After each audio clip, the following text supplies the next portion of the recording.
तो चलिए friends, let us begin with the today's topic. Let us begin with sandwich theorem.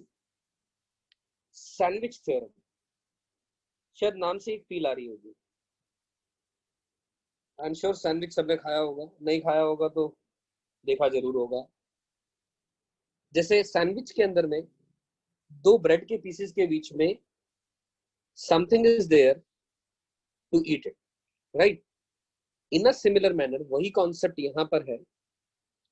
अगर कोई तीन फंक्शन हमने माने f, g and h such that वो इस रिलेशन को होल्ड ट्रू कर रहे हैं, इस इनइक्वालिटी को, यानी gx is a function sandwiched between fx and hx.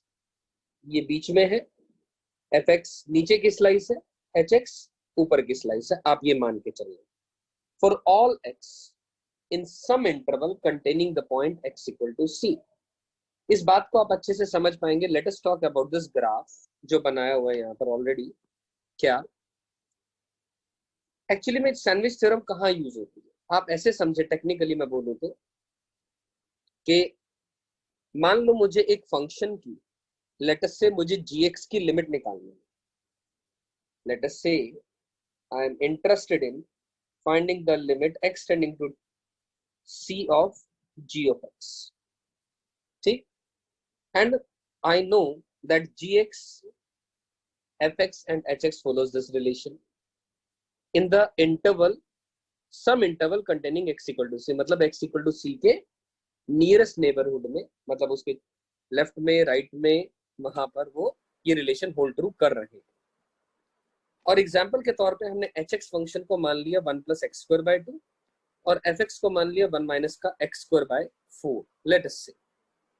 तो जैसा कि आप देख पा रहे हैं, जो c है उसको मैंने 0 मान लिया, यानी मैं x टेंडिंग टू c पर fx की लिमिट और x टेंडिंग टू c पर hx की लिमिट, मतलब जो फंक्शन उस gx से थोड़ा छोटा और gx से थोड़ा सा बड़ा, उन दोनों की लिमिट मैंने उस x tending to c point पर, जिस पर मैं gx की लिमिट निकालना चाहता हूं, जहां पर वो नियरेस्ट नेबर है एक दूसरे के, जहां पर ये रिलेशन वो होल्ड ट्रू कर रहे हैं, वो लेटस से l आ गई. लेटस से क्या आ गई? वो l आ गई. तो इसका मतलब हम क्लियरली कह सकते हैं कि जो gx की भी लिमिट है वो भी l होगी. यानी वाया दिस एग्जांपल, अगर मैं बात करूं लिमिट x टेंडिंग टू 0 पर h of x की is equal to limit x tending to 0 of f of x, ये दोनों 0 आ रही है, which implies that limit x tending to 0 of gx will also be 0, irrespective of the fact that I know the function gx or not. अगर gx मुझे नहीं भी पता, जैसा कि मुझे यहाँ नहीं पता था, लेकिन ऐसा कह दिया गया, क्वेश्चन के डायग्राम को देख करके समझ आ रहा है ये रिलेशन होल्ड ट्रू कर रहा है c के नियरेस्ट नेबरहुड में, तब मैं ऐसा बोल सकता हूँ this is actually called as the sandwich theorem. Right? Getting my point? So और जो c है वो क्वांटिटी फाइनाइट हो, इनफाइनाइट हो, उससे कोई भी फर्क नहीं पड़ता. Let me right it down here. c मे और मे नॉट बी फाइनाइट. ऐसा काम अगर इंफिनिटी पे भी हो रहा है तब भी ये बात होल्ड ट्रू करेगी. There are no hassles to that thing. Right? Moving on further to discuss with you a few more examples related to the sandwich theorem so that you get a more clarity on the sandwich theorem. Here is the question number 1. fx एक function है जो इस function √5 - 2x² और √5 - x² के अंदर में के बीच में लाई कर रहा है. जब x -1 से 1 के बीच में है, we are interested in the limit x tending to 0 of fx. अब लेटस से ये मैंने gx मान लिया और ये मैंने hx मान लिया. Limit x tending to 0 of g of x, वो क्या आएगा? Limit x tending to 0 of √5 - 2x², तो ऑब्वियसली वैल्यू वो लिमिट उसकी 5 आ जाएगी. और इसी तरह limit x tending to 0 of hx की बात करूंगा तो वो वैल्यू भी 5 ही आ जाएगी. ये दोनों जब वैल्यू बराबर हैं, it clearly implies that limit x tending to 0 of fx is equal to 5. You getting my point? तो यही है sandwich theorem, via this we are able to figure it out, right? So moving on further, here's the question number 2 for you, and a graph is there. So kindly try to understand this question. थोड़ा अच्छे से ध्यान देकर के समझेंगे हम। तो limit निकालनी है हमने एक्स स्क्वायर साइन 1/x की, एक्स स्क्वायर साइन 1/x की, ठीक है? X square into sine of 1/x, ठीक है? नो डाउट इस क्वेश्चन की लिमिट हम बिना सैंडविच थ्योरम इस्तेमाल किए भी निकाल सकते हैं। ऐसा कोई हार्ड एंड फास्ट रूल नहीं है कि कोई क्वेश्चन अगर सैंडविच थ्योरम से हो रहा है तो वो उसी से होगा और से नहीं हो सकता। तो मैं ऐसा बोलूं, ध्यान से देखें, ये लिमिट x टेंडिंग टू 0 पर एक्चुअली ये x का square into sine of 1/x लिखा है। हम जानते हैं this quantity is tending to 0, this is tending to 0 into a finite number lying between -1 to 1, है ना? साइन 1/0 की बात करूंगा तो साइन इंफिनिटी पे पहुंच जाएगी बात। साइन के अंदर में जो भी वैल्यू जाए, इंफिनिटी, माइनस इंफिनिटी, व्हाटएवर, हम इतना जानते हैं उसकी एक वैल्यू फाइनाइट ही आएगी जो कि -1 से 1 के बीच में लाई करेगी, और ये टेंडिंग टू 0 है, तो ऑब्वियसली ये quantity will be tending to 0। Directly हम आंसर इसका कमेंट कर सकते हैं without making the use of sandwich theorem, ठीक? चलिए, लेकिन हम सैंडविच थ्योरम से अगर करना चाहें, हम जानते हैं साइन 1/x की वैल्यू -1 से 1 के बीच में, तो एक्स स्क्वायर साइन 1/x की जो मिनिमम वैल्यू है वो -x² और जो मैक्सिमम वैल्यू है वो x² आ जाएगी, right? And we are interested in the limit of this function as x tend to 0। तो लिमिट x टेंडिंग टू 0 पर अगर मैं x² की बात करूं या लिमिट x टेंडिंग टू 0 पर -x² की बात करूं, दोनों ही वैल्यू 0 होंगी, तो इसका मतलब क्लियरली हम बोल सकते हैं इसकी भी जो वैल्यू है वो 0 ही आएगी, करेक्ट? ये बात समझ आ रही है? यहाँ पर क्वेश्चन तो हमारा खत्म हो जाता है, लेकिन why this graph is present here? ध्यान से देखो एक बार, ग्राफ थोड़ा सा समझने की कोशिश करेंगे अपन लोग। क्या? Just a minute. तो ग्राफ थोड़ा सा समझेंगे हम लोग, क्या लिखा ग्राफ के अंदर में, ध्यान से देखिए। हम जानते हैं ये डॉटेड ऊपर ग्राफ बना है y इक्वल टू x² है, ये y इक्वल टू -x² है। ये x² साइन 1/x का जो ग्राफ है वो सॉलिड लाइन रिप्रेजेंट कर रही है x² साइन 1/x का। तो इस ग्राफ को अभी के लिए आप ध्यान रख लें भले ही, लेकिन आगे चल के ये ग्राफ जैसे जैसे आप कैलकुलस के अंदर में ज्यादा आगे बढ़ते चलेगी, you will be able to draw such types of the graphs on your own also, right? ये बढ़ता जा रहा है इस तरीके से ग्राफ, और ये बढ़ता चला जा रहा है। ध्यान से देखें, ये ग्राफ ऐसा कुछ ये बढ़ता चला जाएगा, करेक्ट? Getting my point? ठीक है, चलिए मूविंग ऑन फर्दर। तो यहाँ तक मैं मान के चल रहा हूँ आपको चीज समझ में आ गई है, ठीक? -x² और x² के बीच में ही रहेगा, वो हम ऑलरेडी देख चुके हैं। Minimum value -x², maximum value x², तो इन्हीं दो ग्राफ्स के बाउंड्रीज के बीच में ही x² साइन 1/x का ग्राफ प्लॉट करता रहेगा ऑसिलेटरी मोशन में। ऑसिलेटरी तो आएगा ही आएगा, साइन थीटा अवेलेबल है, क्लियर है?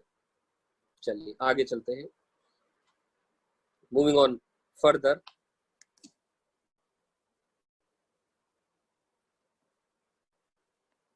सो it is x sine 1/x। अब फिर दोबारा अगर मैं बोलना चाहूं तो this is a 0 tending value into a finite value lying between -1 to 1। ये वैल्यू 0 को टेंड करेगी, तो लिमिट हम डायरेक्टली इसकी 0 बोल सकते हैं, नो डाउट। लेकिन अगर हम इसको फिर दोबारा सैंडविच थ्योरम से करना चाहें, हम जानते हैं साइन 1/x की वैल्यू -1 से 1 के बीच में, तो x साइन 1/x की वैल्यू मिनिमम -x और मैक्सिमम x इन दोनों फंक्शंस के बीच में प्लॉट करेगी, और x टेंडिंग टू 0 पर ये भी वैल्यू 0, ये भी वैल्यू 0, तो इसका मतलब इसकी भी लिमिट 0 हो जाएगी वाया सैंडविच थ्योरम।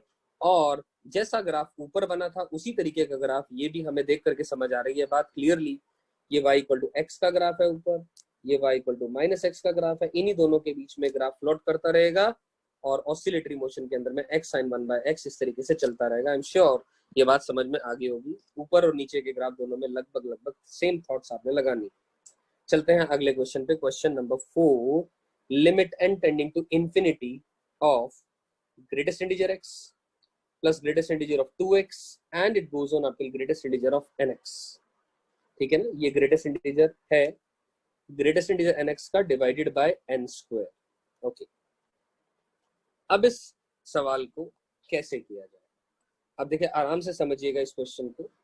अब कुछ बच्चे इस क्वेश्चन में ऐसा थॉट जरूर लेकर के आते हैं कि सर इस क्वेश्चन को ऐसा क्यों ना कर दे, greatest integer x upon n square, यानी पार्शियली ब्रेक कर दे, greatest integer of 2x upon n square and it goes on up till greatest integer of nx divided by n square. मेरी बात प्लीज बहुत अच्छे से समझिएगा, काम की बात बता रहा हूँ। ठीक, कि limit n tending to infinity पर हमने पार्शियली इन सबको चीजों को ब्रेक कर दिया। तो अब एक स्कूल ऑफ थॉट ये भी होता है, यहाँ पर ऐसा बोला जा सकता है यार ग्रेटेस्ट इंटीजर है, अब x के बारे में तो कुछ कमेंट नहीं किया गया, तो कंफर्म है वो फाइनाइट नंबर की बात हो रही होगी, n टेंडिंग टू इंफिनिटी है, तो ये कोई भी finite number divided by infinity, this is going to be tending to 0, this is also going to tend to 0, every term present here will be tending to 0।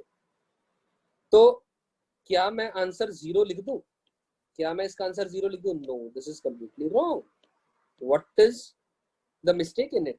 ध्यान से देखिए दोस्तों, basically यहाँ पे हो क्या रहा है, ये टेंडिंग टू 0, 0 प्लस 0 प्लस 0, 0 0 0 0 0 0 कितनी बार ऐड हो रहा है? अरे 1 into X, 2 into X, up till n into X. तो बेसिकली 0 इंटू इंफिनिटी फॉर्म बन रहा है, एग्जैक्ट 0 नहीं आ रहा। Tending to 0 into tending to infinity यानी 0 इंटू इंफिनिटी फॉर्म, ये एक इनडिटर्मिनेंट फॉर्म बन गया। This is a indeterminate form. तो ये गलती मत करिएगा 0 आंसर देने की डायरेक्टली। हो सकता है, अलग बात है, इनडिटर्मिनेंट फॉर्म का सॉल्व करके क्या आंसर आ जाए, हो सकता है वो 0 आ जाए, 1 आ जाए, 2 आ जाए, उसके बारे में हम बिना सॉल्व किए कमेंट नहीं कर सकते। Getting my point? So as a result हम क्या करेंगे, ऐसे सवाल में यही पहचान है अधिकतर सैंडविच थ्योरम के क्वेश्चन की, मेजरली वो क्वेश्चन जिनके अंदर में एक इनफाइनाइट सीरीज के बारे में बात की जा रही हो। तो ऐसे में आप जिस फंक्शन के बारे में जिक्र किया जा रहा है या जिसके बारे में पूछा जा रहा है, उससे बड़ा और उससे छोटा फंक्शन क्रिएट करने का प्रयास करें, और यानी वही सैंडविच वाली बात, fx lies between gx and hx की कोशिश करें। तो सॉल्यूशन देखो, जैसा मैंने ऑलरेडी दे दिया, हम जानते हैं greatest integer x is less than or equal to x but greater than x minus 1. I am repeating, greatest integer of x is less than or equal to x but greater than x minus 1. ये बात हम सारे जानते हैं, ये this is a property of the greatest integer function। ठीक है, अब हमने क्या किया, सारे ग्रेटेस्ट इंटीजर x, सारे ग्रेटेस्ट इंटीजर rx मतलब greatest integer of x plus greatest integer of 2x plus greatest integer of 3x and it goes on up till greatest integer of nx। इन सबको ऐड कर दिया, तो इस summation का मतलब वही है। और इधर की तरफ बात करता चाहूंगा, जैसे छोटा नंबर यहाँ पर इधर x माइनस 1 आएगा, इधर की बात करूंगा वो 2x माइनस 1 आएगा, इधर की बात करूंगा तो वो 3x माइनस 1 आएगा, और जो अपर की बात करूंगा अपर पोर्शन की, वो x आएगा, 2x आएगा, 3x आएगा, अप टिल nx आएगा। तो वही सीरीज, वही इनइक्वालिटी सारे x, 2x, 3x up till nx को लिख करके ऐड कर दिया। इधर की साइड इधर वाले ऐड कर दीजिए चीजें सारी, और इधर की साइड सारी इधर वाली चीजें ऐड कर दीजिए। करेक्ट? तो ध्यान से देखिए उससे मिला क्या अपने को। तो ग्रेटेस्ट इंटीजर ऑफ x, सारे, जब ये वाला पोर्शन इधर की तरफ देखें, सारे x कॉमन ले लिए गए, x कॉमन लिए, अंदर में क्या बच जाएगा, 1 + 2 + 3 अप टिल n बच जाएगा, जो कि sum of the first n natural numbers होता है, जिसकी वैल्यू n × n + 1/2 होती है, और 1 1 1 1 1 घट रहे हैं कितनी बार, n बार, तो एज अ रिजल्ट यहाँ -n आ गया। और सेम काम लगभग इधर की तरफ यानी राइट हैंड साइड इनइक्वालिटी की तरफ आ जाएगा, वो x times of n into n plus one divided by 2 आ जाएगा, बस माइनस n नाम की चीज नहीं होगी। क्लियर? अब क्वेश्चन में क्या लिखा है ध्यान से देखो, summation of greatest integer of rx where r varies from 1 to n divided by n square का जिक्र किया गया है। तो आपने क्या करा, n स्क्वायर से इनइक्वालिटी के डबल इनइक्वालिटी में जो ये क्रिएटेड है, इस डबल इनइक्वालिटी में n स्क्वायर से डिवाइड कर दिया सबको। n स्क्वायर से डिवाइड किया, अब n स्क्वायर तो पॉजिटिव ही नंबर है, n इनफिनिटी को टेंड कर रहा है, इनफिनिटी का स्क्वायर पॉजिटिव है, तो इनइक्वालिटी के साइन में भी कोई बदलाव नहीं आएगा। नहीं आएगा तो ध्यान से देखे दोस्तों, जैसे ही मैंने केवल इतने पोर्शन को देखो ध्यान से, इतने पोर्शन को, this let us talk about this portion only priorly, इसकी बात अलग करनी है और इसकी बात अलग करनी है, राइट? यहां तक ऐसे कुछ करनी है अपने को बात। चलिए, अब इस फंक्शन में अगर मैं n स्क्वायर से डिवाइड करूंगा तो ध्यान से देखो दोस्तों क्या आ रहा है, x into n plus one divided by 2 minus का n अपॉन n स्क्वायर ये भी किया, अपॉन n स्क्वायर ये भी किया, तो एक n से n ये कैंसिल हो जाएगा और ये क्या बचेगा, ध्यान से देखें, x by 2 as it is रहेगा 1 plus one upon n minus का 1, ये आ जाएगा माइनस का 1 नहीं, यहाँ पर ऊपर n स्क्वायर न्यूमरेटर में नहीं है तो माइनस का 0, माइनस का या फिर मैं 1 अपॉन n बोल दूं, वो अलग बात है, n इनफिनिटी को टेंड कर रहा है तो वो 0 को टेंड कर जाएगा। तो ध्यान से देखिए दोस्तों, यही पोर्शन लिखा गया है, ठीक, ये वाला portion, this one we are complete, we are talking about x by 2 times of 1 plus 1 by n minus का 1 बाय n आ गया। और इतने पोर्शन की मैं अलग से बात करूं तो इसमें भी यही चीज आ गई, यही तो पोर्शन है, बस माइनस का 1 बाय n फालतू आ रहा लेफ्ट हैंड साइड पर। अब n इन्फिनिटी को टेंड कर रहा है तो इस फंक्शन की लिमिट निकाल दें n टेंडिंग टू इन्फिनिटी पर, और इतने पोर्शन की भी लिमिट निकाल दें n टेंडिंग टू इन्फिनिटी पर, अलग अलग से दोनों निकाल दें। दोनों निकालेंगे तो ध्यान से देखो 1 ओवर इन्फिनिटी 0 को टेंड कर जाएगा, यानी जो left hand limit left hand side की, यानी fx अगर gx और hx के बीच में लाई कर रहा है तो एक तरफ से लिमिट x बाई 2 आ गई और दूसरी तरफ से भी लिमिट x बाई 2 आ गई, तो इसका मतलब आंसर भी x बाई 2 ही हो जाएगा। कुछ समझ आई मेरी बात? ये आई एम श्योर ये बात क्लियर हो गई होगी सभी को कि लेफ्ट हैंड पे भी हमने लिमिट निकाली इंटेंडिंग टू इन्फिनिटी पर, राइट हैंड पे भी निकाली, दोनों की वैल्यू x बाई 2 आ गई। तो मैं आपसे बस जो बताना चाह रहा हूँ उस बात को गांठ बांध ले कि वो सारे सवाल जिसके अंदर में एक सीरीज की बात की जा रही हो, जिसमें एक सीरीज की बात की जा रही हो, अधिकतर उन क्वेश्चंस के अंदर में जहां पर एक इनइक्वालिटी क्रिएट किया जा सके, उस फंक्शन से बड़ा और छोटा फंक्शन, तब पहचान है वो उन सारे सवाल की जिसके अंदर में सैंडविच थ्योरम लगाई जा सके। इसी तरीके का एक अगला और question related to again series देखते ही फील आ रही है, ये सैंडविच थ्योरम का क्वेश्चन होगा। कैसे? ध्यान से देखो एक मिनट के लिए भैया, n टेंडिंग टू इन्फिनिटी पर अगर मैं फिर दोबारा इस टर्म किया, ये n है, ये 1 है नीचे डिनोमिनेटर में, ये 2 है, ये 3 है, अप टिल n है। अगर मैं केवल इतने की लिमिट निकालू पार्शियली हर एक की, इसकी अलग, इसकी अलग, इतने की अलग, इतने की अलग, नो डाउट न्यूमरेटर में पावर 1 है, डिनोमिनेटर में पावर 2 है, तो डिनोमिनेटर में पावर ज्यादा है, यानी हर टर्म को अगर मैं हाईएस्ट पावर यानी n स्क्वायर से अगर मैं डिवाइड करूंगा तो 1 अपॉन, तो क्या हो जाएगा, तो 0 0 0 को टेंड कर रही है सारी की सारी चीजें, क्योंकि for example n upon n square plus 1 की बात करूंगा तो 1 upon n divided by 1 plus 1 upon n square as n tending to infinity, तो ये बन जाएगा 0 डिवाइडेड बाय 1 प्लस 0, यानी कि वैल्यू क्या आ जाएगी, 0 आ जाएगी। ये वैल्यू क्या आ जाएगी, 0 आ जाएगी। लेकिन हर टर्म की वैल्यू टेंडिंग टू 0 जाएगी, तो 0 0 0 कितनी बार ऐड होगा, क्योंकि डिनोमिनेटर में 1 आया या 2 आया, अप टिल n आया, तो इसका मतलब इनफाइनाइट टर्म्स ऐड होती है, तो 0 इंटू इन्फिनिटी फॉर्म बन गया दोबारा, ठीक उसी प्रकार से जैसे कि पिछले क्वेश्चन में बनी थी ये बात, करेक्ट। अब ध्यान से एक चीज देखने वाली है, अब ये तो आ गई बात कि ये एक सीरीज है, n इन्फिनिटी को टेंड कर रहा है, जो कि पहली पहचान बताई मैंने सैंडविच थ्योरम करने की। लेकिन एक चीज देखो ध्यान से, इस क्वेश्चन के अंदर में हर टर्म घटती चली जा रही है, ये टर्म पहली टर्म दूसरी टर्म से बड़ी है, क्योंकि डिनोमिनेटर बढ़ता चला जा रहा है, डिनोमिनेटर बढ़ रहा है और न्यूमरेटर कांस्टेंट है। I am repeating, numerator same है, डिनोमिनेटर बढ़ रहा है, तो एज अ रिजल्ट जो फंक्शन है उसकी वैल्यू हर टर्म की घटती चली जा रही है।